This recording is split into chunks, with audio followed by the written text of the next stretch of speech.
Episode 18.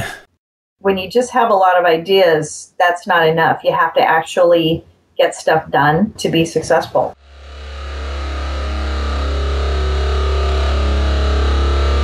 Welcome to the Be Real Show with Travis Too Tall and Huff, where we talk about solutions, tips, and tricks for social marketers and businesses.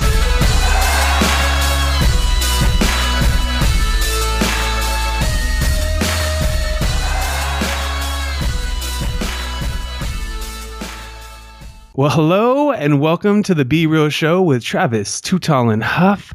I am pumped up today to have our featured guest, Lori Richardson. Lori, are you ready to be real? I'm ready, Travis. Yes, I love it. Lori is the CEO of Score More Sales, as well as a top sales influencer, speaker, author, and a prospecting expert, which I love that title. We've given our listeners just a little bit of insight. Can you give us some more, Lori? How things are going? Sure. Yeah, they're going great, Travis. Thanks for asking. I'm here in the Boston area, originally from the West Coast, and in addition to running Score More Sales, I also head up a group called Women's Sales Pros, which is it's online, womensalespros.com, and it's where the top women's sales experts are. So hopefully your listeners will check that out too. Absolutely, and we will put that in the show links. Can you tell me more? Is this a pet project passion of yours that you started? It's a passion of mine going back at least 10 years when I got into sales at a young age, and I've read hundreds of books. I've really worked to kind of hone my craft. And I'd go to a lot of conferences, and we always saw male speakers, which is fine. Mm-hmm. But there are, I'd see maybe a third of the audience was women. And I thought, there are women sales experts out there. And I picked up the passion, I think, from best-selling author Jill Conrath, who also noticed a lot of the same things. She's written 3 top sales books. And we just kind of noticed these things, and eventually, Jill put a group together. It was originally called Sales Shebang, and had a conference, and the women's sales experts got together, and they wanted to keep meeting. So we get together once a year, and we are online, and we do a lot of virtual stuff. And we're working to build a community to help, let women know that there are great opportunities in sales, and we need more women leaders in sales as well. Absolutely. I mean, we all have different insights. There's no doubt. But females bring a whole nother level of insights from obviously being a man and male, and working with a lot of successful sales females. Yep. And some of the most early on in my career at ABC Television was a female boss manager who led me in the direction of being hungry, working hard, waking up every day, prospecting. And then another one was one of our lead account executives, Carlene Dark. Give her a shout out. She's now managing some high-level radio stations in the Texas area. She gave me some just amazing insights about how to be with the customer and make them feel comfortable. And it was females have definitely, embraced me early on. And I feel like you can learn a lot from the power of the mind, as well as just, I think there's more power for, the ladies to have that platform to speak on it and empower each other. Yeah, just some style differences. And it's great to embrace all, if the ultimate goal is growing revenues and you know how to do it, it's a wonderful thing. Absolutely. So I love that. And we will definitely be putting that in the show notes, and I'll have to check that out too and give you some support, because that's awesome. I love to see the community, for a good cause and a way to really help empower and support, like TED or the Khan Academy, things like that really help the community, as Ekaterina Walter would say, self-learn. I mean, we are in a world of self-learning.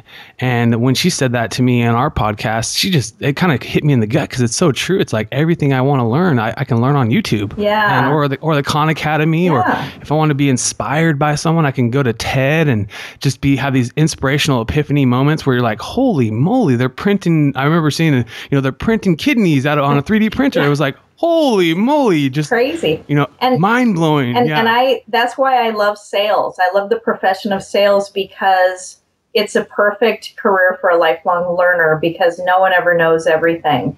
And And it's also every skill that you learn that helps you in professional selling relates to your life in general, as you can attest to, it sounds like.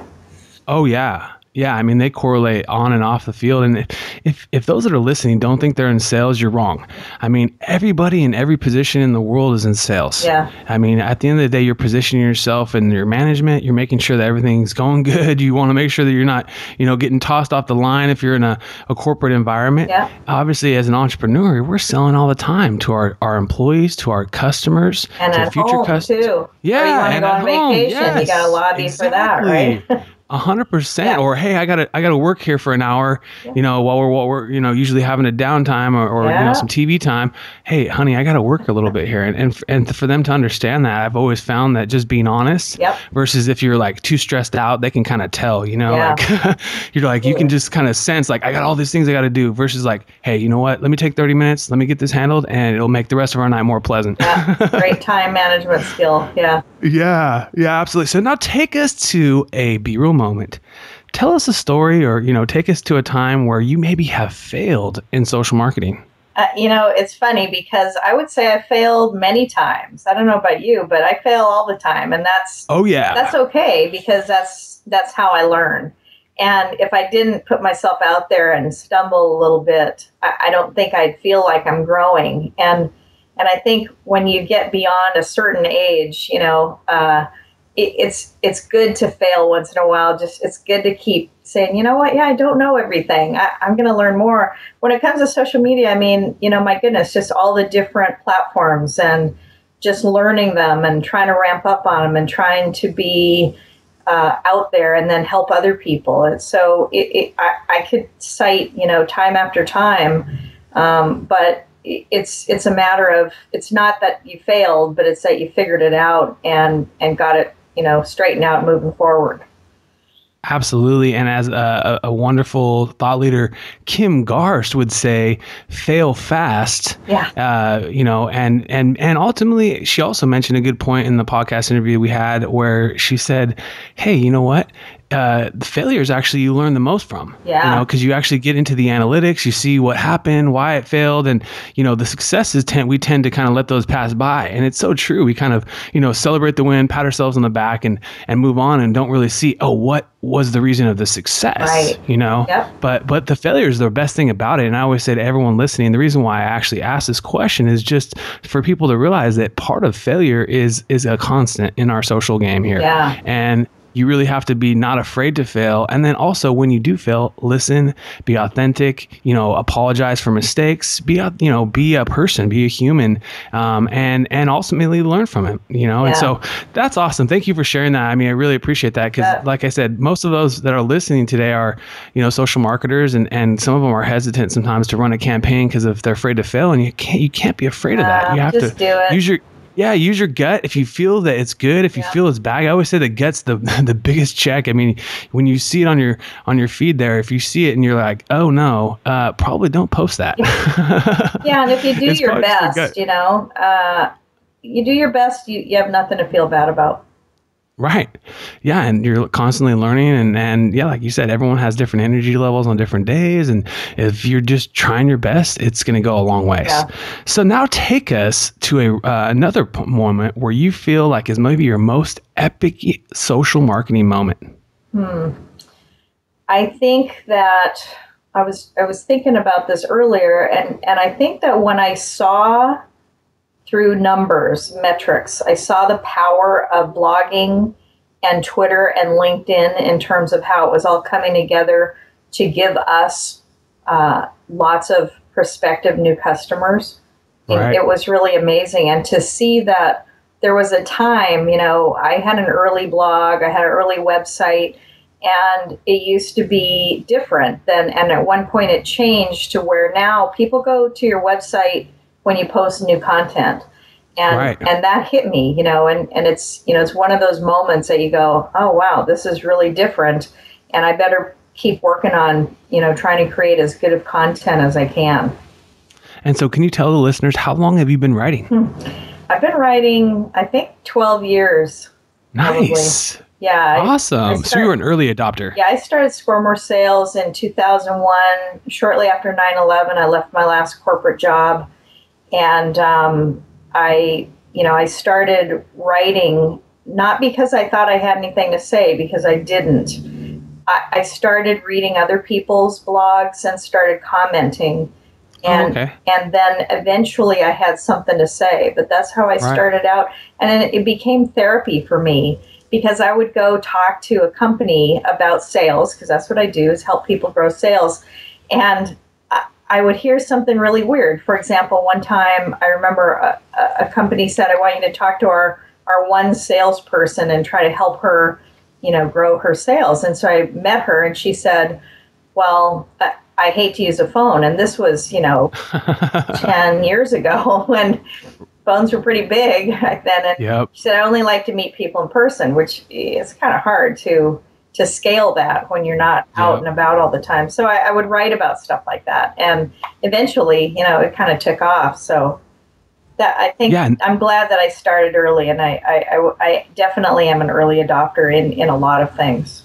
Right. And social sales, we're going to talk a little more about that, because I think it's just scratching the surface. I mean, social networking in general is just scratching the surface for businesses, as far as it being a whole part of the business, from HR and hiring, but also then doing social sales and all these other things that they're like little branches off the social network that you could just focus on that all day long and be very successful for the businesses. And so many businesses are not seeing what can actually be done if it's actually put the effort into that, different vertical. Yeah, I think what's cool is that you could live in a cave as long as you have an internet connection. Right. You could do business. Oh, it's pretty amazing that, you could be disabled. You could have challenges where, you can't get out and about, or for whatever reason you don't want to socialize. I mean, it's really a game changer. It's pretty cool.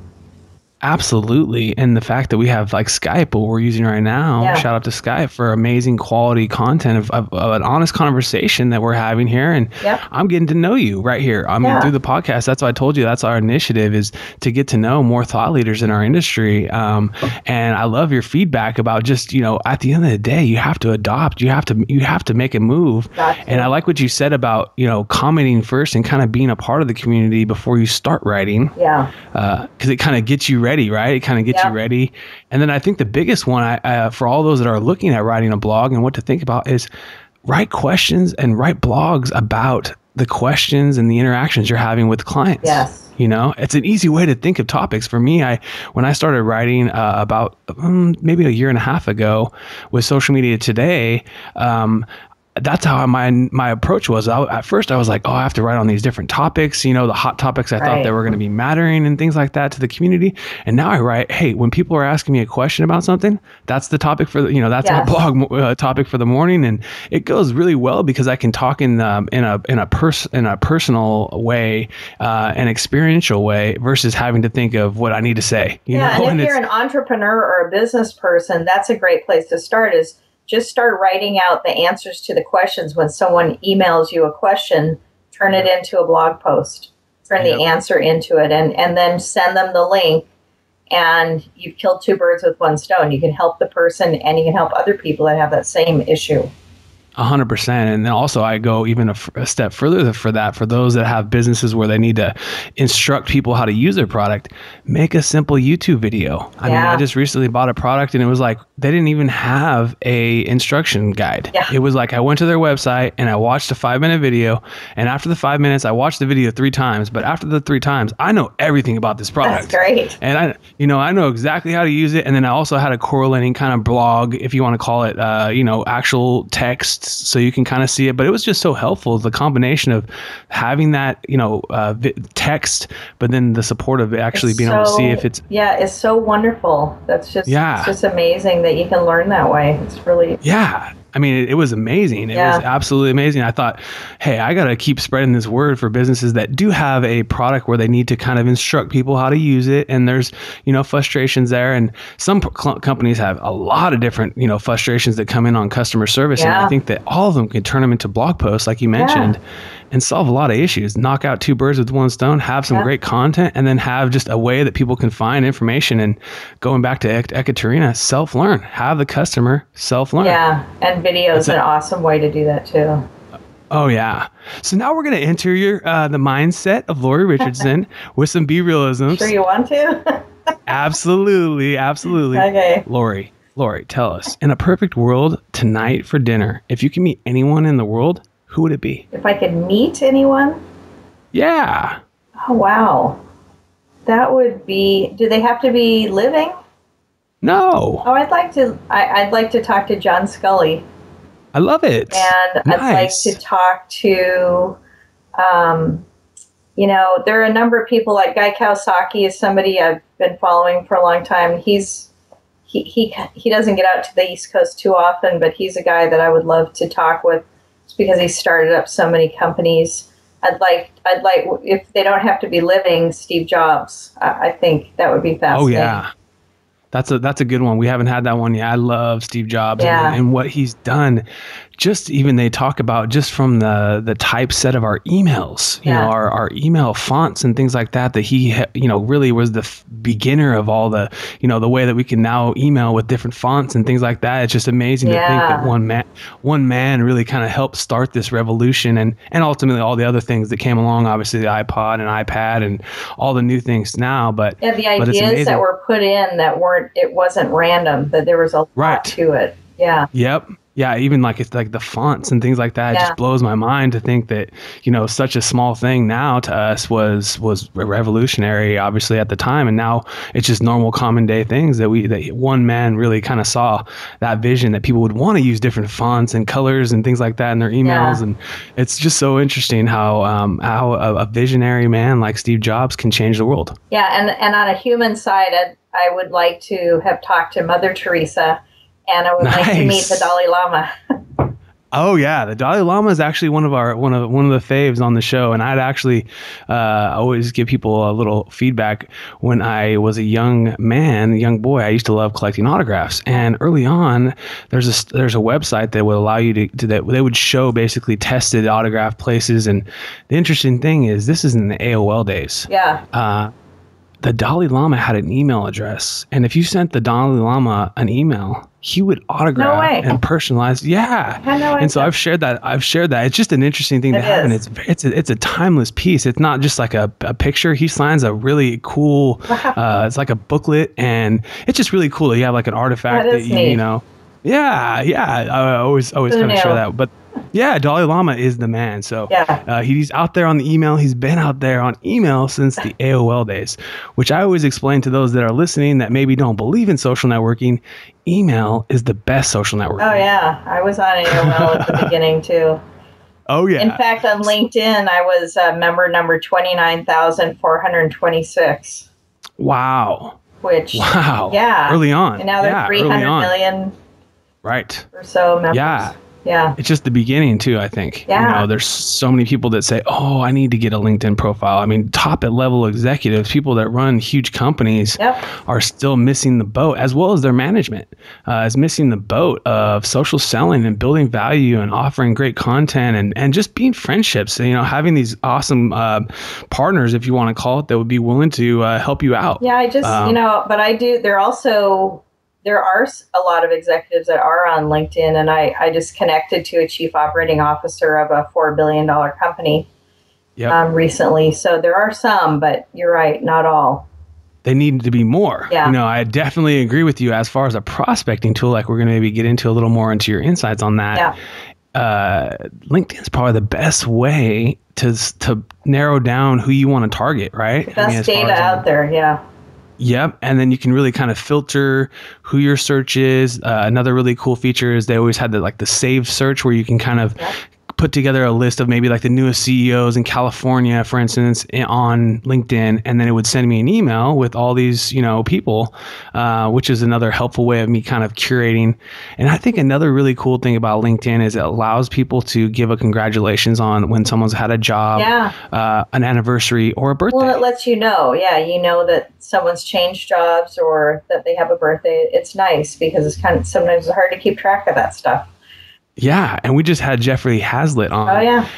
And he takes the time every day to give a birthday message. It's really him. It's not just, he sends that out to his connections on LinkedIn, and people are like, wow, this is really you, and he's like, yeah, it's your special day. Thanks a lot. I hope you have a great day. And he did it to me. And that's why I even got him on the podcast, to be honest with you. Great. And it was like, it was amazing to see someone that doesn't have to do that at any point in their lives. They've made success for themselves. I love that when big name people do right themselves. I really do. Yeah. Like, just feel authentic, and he's just a good old guy, just a great personality that comes off right into social, and he doesn't feel like he has to be so corporate and sticky with his, he's just giving happy birthdays. Yeah. And he said he just does it in the morning. First thing in the morning, he just, he's sitting there and he kind of gets himself ready by, happy birthday. And it was just a cool strategy. I thought with LinkedIn, how far that can go with people just, authentically just being their friend. Yeah, absolutely. Not because, I'm sure you've gotten the copy and paste spam message on LinkedIn before. Trying to educate people about that, but, it's like a drop of water in the ocean. Right. There's certain people that does them out of the platform. They'll just use those tactics, and maybe they work for a certain short-term period. Yeah. But I don't think it builds authentic long-term friendships when you are just spamming people's profiles and not really authentically connecting to them. Well, I had a sales manager once that said it takes work to be mediocre. And I think about the people that are cutting and pasting and sending generic messages when, for another 2 seconds, they could look and actually learn something about me and say something meaningful about me. Right.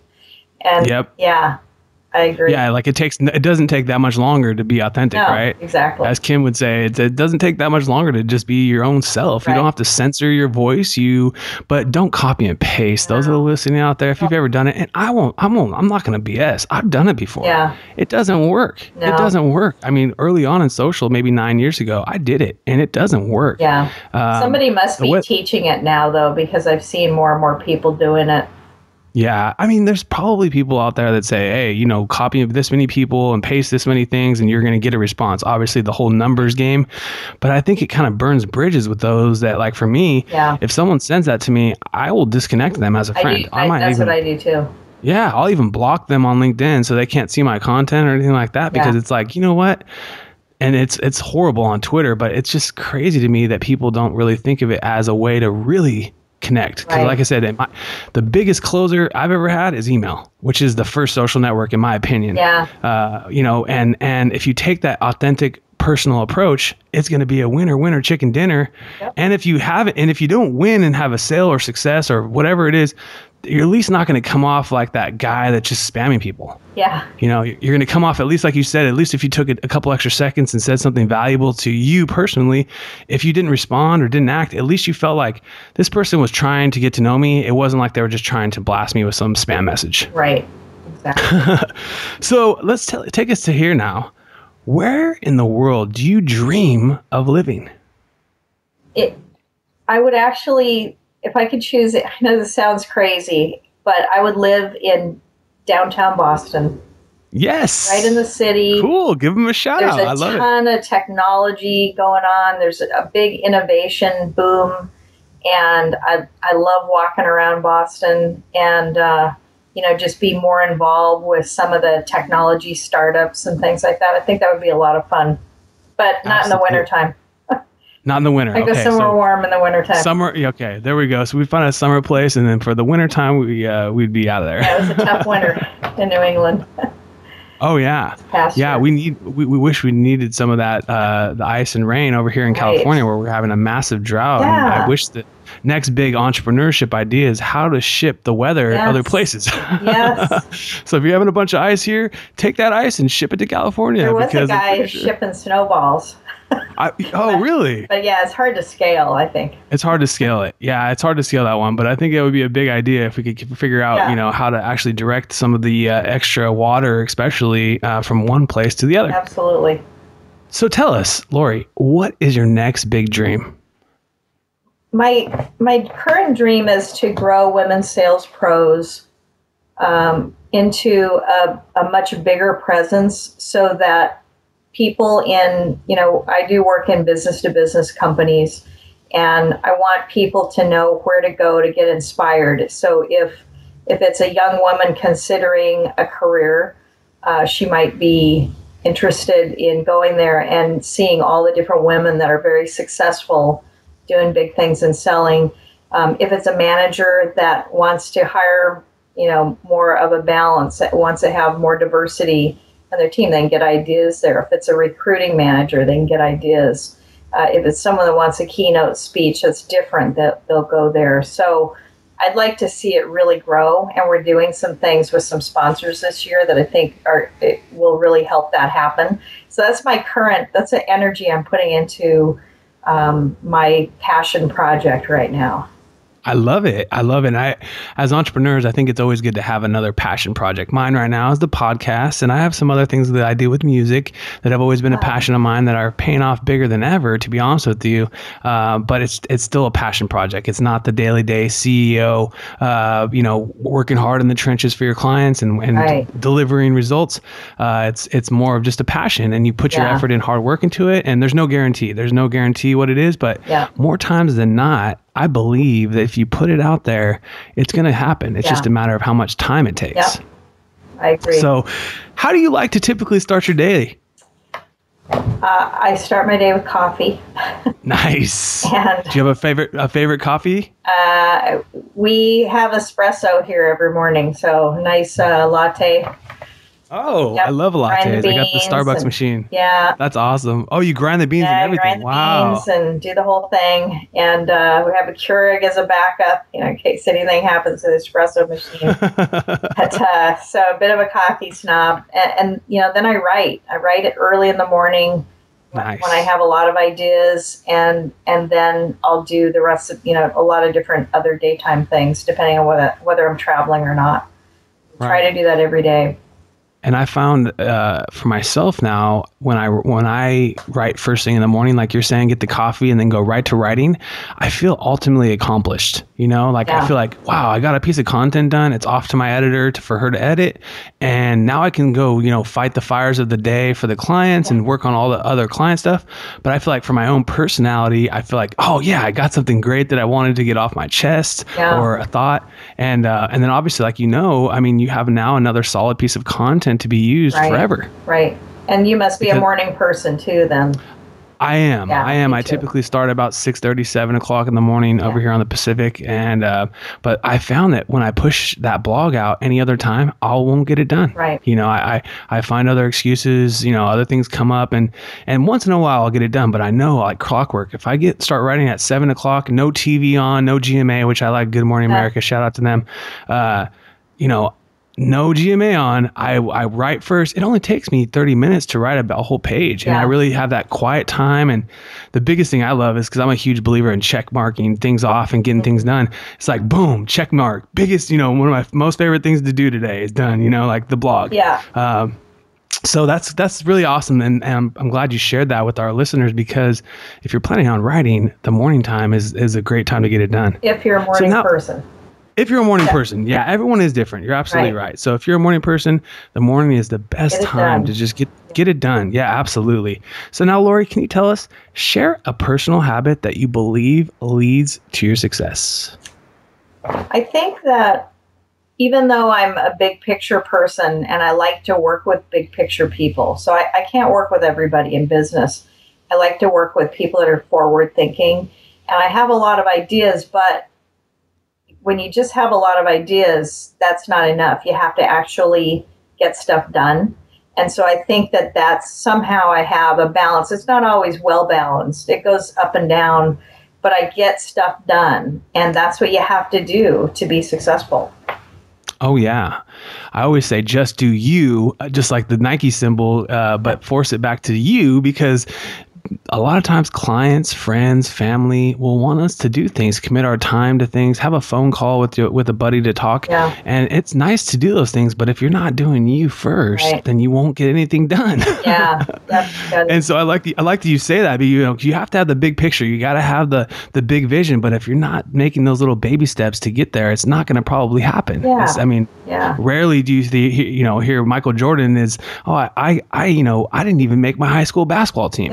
Well, did that stop him? Obviously not. Yeah. He kept working at those little small practice, and Michael Jordan. I mean, everyone in the world pretty much knows that name. Yeah. So I always like to use his example because it's so true that even if you have the big vision of being, a star and you're not there yet, you can't just stop. I like the idea of trying to make a 1% improvement every day, because that sounds better than, it's not like, I totally blew it, I need to be totally different. You don't have to make a 180-degree change. You just need to improve a little bit every day, and that's like compound interest. Yep. I love that. That's a great quote, Lori. Thank you for sharing that. We're going to definitely put that in the show notes and make a cool Canva about that. Nice. I love that. Yeah, I absolutely love that. So now we're going to enter the hot seat where you can share some phenomenal resources and just some more real talk answers. Okay. Do you have a favorite tool, internet app, or resource that you like using on a daily basis, like Buffer or Hootsuite? Specifically for whatever. If you have a favorite tool that you like to use. I love Canva. You just mentioned Canva. Yeah, I was going to say, absolutely. I think that's the coolest Canva's awesome. thing to happen, where normal people can put halfway decent ideas together. Oh yeah. I think that's another one I love too. If you haven't checked it out, is Word Swag. Yeah. It's a really another kind of cool one like Canva, but it will be helpful if you're like doing curation on your phone, like your mobile device, and you're taking a cool picture and want to just add a little fun little text overlay. It really allows it to be simple and easy to be a graphic designer. Yeah, I think that's fantastic. But yeah, we use a lot of tools in our company. Yeah, I mean, there's the cool part now is there's so many, but the hard part too is to figure out which ones work best for you. Yeah. And for your budget, because some of them are very expensive and will have all the bells and whistles, but you might not even use them, unfortunately. So I found that that's the most important thing is once you get the tool, you got to really make sure you set it up and get into it, not just have it because it's most of those tools can do a lot more than we're actually doing with them. Yeah, and from a sales standpoint, I think one of the best things that you need to have is a good CRM system. And do you have one that you like using? I like Pipeliner. Okay. There's also Nimble. Yes, Nimble's awesome. Yeah, and what's great about those more modern tools is that they're all web-based, and they're way more inexpensive than good CRM systems used to be, and they pull in social actions, and it's fantastic. And they update; they're easy to update. So I'm a big fan of that. If you're running a business or you're running a sales team, you've got to be able to track your opportunities and the people you're talking to, and the next time you're going to talk to them, because that is how you're going to, be accomplished is by keeping those conversations moving forward. Right, and having it all be in one place too, where it's not like all spread out on your emails and you have to go search or on your social networks. That's one of the best things I ever heard too. There's a guy named David Allen, and he wrote a book called Getting Things Done, and there's a whole movement online called GTD, Getting Things Done. And if you look him up, the thing I really learned from him, I went to a couple of his live events, was that you have to take stuff out of your head.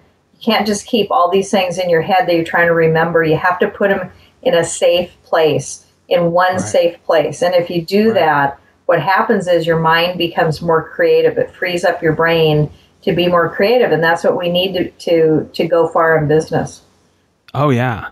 And I still believe as far as a social sales perspective, we are not even at the 1% level of how active it should be. So for those that are listening, you need to connect with my friend Lori, because she has been doing this for a while, and she can teach you how to really maximize your opportunity. If you are a big visionary business that has that potential, Lori's the woman to take you there. Thank you. Absolutely. So, Lori, can you tell us, do you have a skill that you want to master in the future? Holding my breath for an hour. No, I don't know. A skill that I'd like to master. If I really could multitask, that's what I would like to do. You really can't multitask well.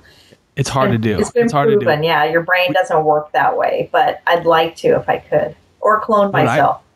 Would that be cool? I like the clone option. Yeah. It might be not too far off, actually, nowadays with all the things going on. 3D image.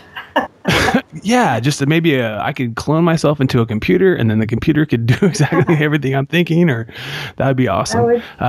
But I do love what you said about getting things done, because I now have to check that book out as well, because I think that there's something to what we're talking about today, is how you've gotten to where you are is because you've been getting things done for the last 12 years for sure on social and blogs, and you're actively in it.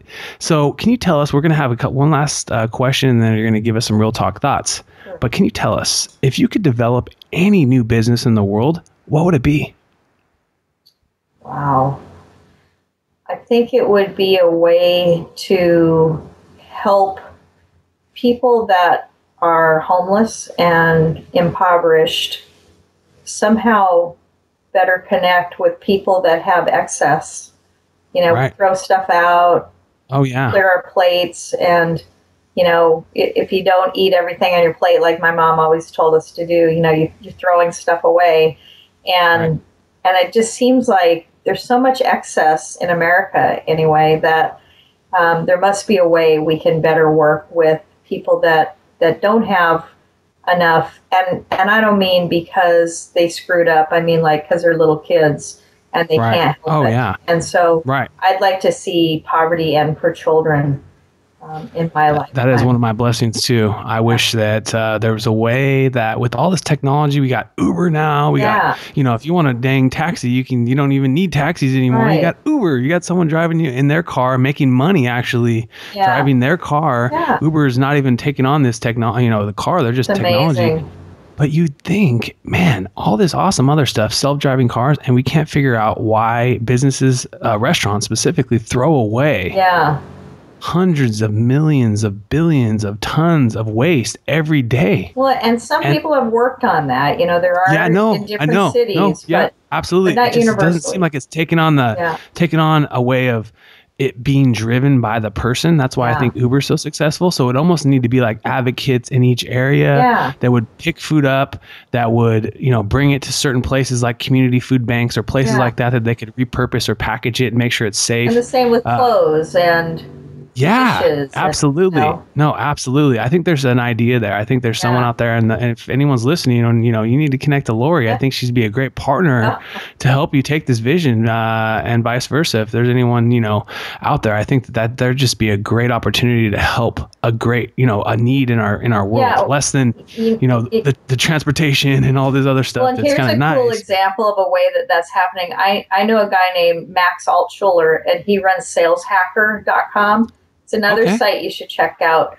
Yeah, I'm going to check it out. And he's written a 2-day sales training program to help veterans so that they could get entry-level sales jobs. I love that. With 2 days of training, and he got 3 people to come together, and they wrote it out. They've delivered it, and he wants to roll it out to all over the United States.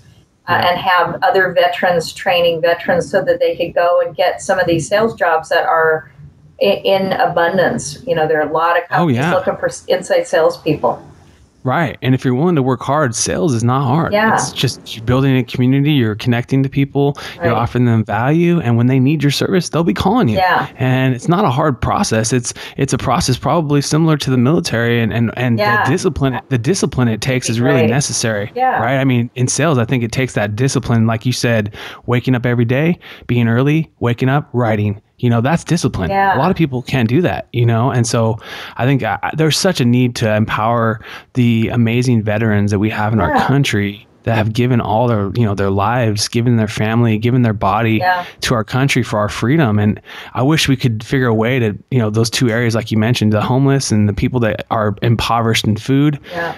And then also a way to maybe connect, like you mentioned, maybe beyond just sales, though, maybe like a way to, technical jobs and things you can get your hands on, and train these people, give them a couple-day training. Our government, if you're listening, hey, Mr. Obama, top down, hey, listen, this is a way to change the world, is empower the people that are coming back to our country that are great. They have amazing skills and assets, but maybe some of them are not being able to utilize them. Right. And we need to train them so that they can help our country become even stronger and a bigger powerhouse, I think, We can get back to them. Yeah. Transfer the knowledge from, like you said, from your friend that's doing the sales. I love that. Isn't that great? Yeah, it only takes a couple days to make someone a salesperson. I mean, it really does if they're intense into it. And then ultimately it's going to take every day after that for that person to become a great salesperson and become epic, and it's one of those things. I wish we could do that. And it should be the same for, mechanics and all these kind of trades too, construction. And it can't be that hard to learn. And then the person could be in the job and interning and getting their hands wet. And it's just I love that. And I'm really passionate you said that because me and my sister have had many conversations specifically on that because she has a community-based heart. And I'd love to be able to one day figure a way to empower that, if it's us committing our social networking services or anything we need to do to really empower how we can make this a bigger cause in our world of giving. Like I said, we have all the other technologies. It's just this is missing. So can you give our listeners one last real talk thought, and then also how can our listeners get a hold of you? Sure. Well, my one last thought is the thing that I try to think about every day, and that's never confuse activity with accomplishment. So just because somebody says, "Oh, I'm really busy," that being busy isn't in and of itself anything great. So what? What did you accomplish? And so I think if someone asks you that, or you might think of it the next time, because I said this, might pop in your mind that, if someone tells you they're busy, then I ask them, great, what are you doing? And to expand on it, is that, are you getting things done, or are you just spinning your wheels? So I think that that's important, and that's what kind of keeps me going. And people can get a hold of me through our website, scoremoresales.com, or on Twitter at scoremoresales, on Google Plus at scoremoresales, just about, or anywhere at Score More Sales. Type her name on Google and you will find Lori. Yeah, that's right. Well, you've been listening to my friend Lori Richardson and Travis Too Tall and Huff. I want to thank you for your time and keep being real. This podcast is proudly sponsored by realtimeoutsource.com.